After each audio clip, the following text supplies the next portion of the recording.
আসসালামু আলাইকুম হুজুর। ওয়ালাইকুম আসসালাম রহমতুল্লাহ। আসলাম এই ফাঁকা জায়গা নদীর পাড়ে একটু ঘুরতে। তাই আপনি তো অনেক মানে গল্প জানেন বা ভালো বিষয় ভিত্তিক বলেন। আজকে একটা গল্প শোনান তো। আজকে একটা গল্প শোনাবো। জি। ঠিক আছে, শোনাই।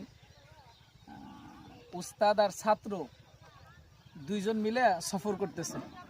তা সফর করতে করতে করতে করতে দীর্ঘ রাত হয়ে গিয়েছে। এরপরে এই উস্তাদ আর ছাত্র যখন সফর করতেছে, উস্তাদ জানে যে পথে গেলে আমাদের টাকার দরকার। তো ওই উস্তাদ 300 টাকা তার ব্যাগের মধ্যে নিয়েছে, বা 300 দেরহাম তার ব্যাগের মধ্যে নিয়েছে।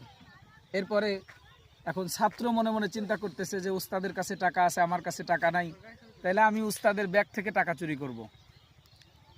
এরপরে দুইজন হাঁটতে হাঁটতে একখানে গিয়ে মোটামুটি বিশ্রাম নেবেন।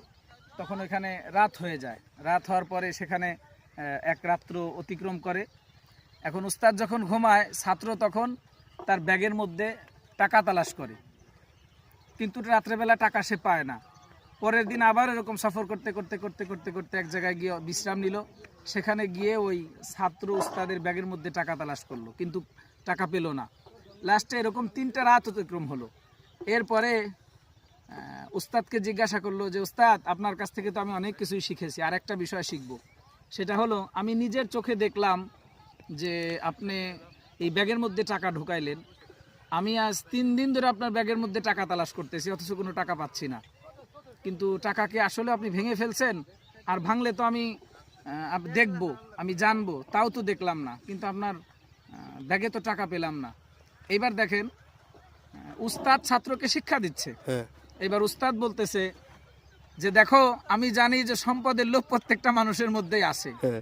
কাজেই রাত্রেবেলা যখন আমরা ঘুমাই, হ্যাঁ। তখন আমি আমার ব্যাগের টাকা তোমার ব্যাগে রেখে দিয়ে আসি। হ্যাঁ। আবার যখন ভোরবেলা উঠি, তখন তোমার ব্যাগ থেকে টাকা আমার ব্যাগের মধ্যে রাখি। তারপর কাজেই ব্যাগ তো, টাকা তো ছিল তোমার ব্যাগে, আমার ব্যাগে তালাশ করলে তুমি পাবা না। কাজেই বোঝা গেল যে ছাত্র উস্তাদের নিয়মই হলো সব সময় কোনো একটা জিনিস শিক্ষা দেওয়া। এভাবে হেকমতের সাথে তাকে একটা বুদ্ধি এবং কলা কৌশল শিক্ষা দিলেন। কেমন লেগেছে গল্পটা? খুবই সুন্দর, মাশাআল্লাহ। মাশাআল্লাহ।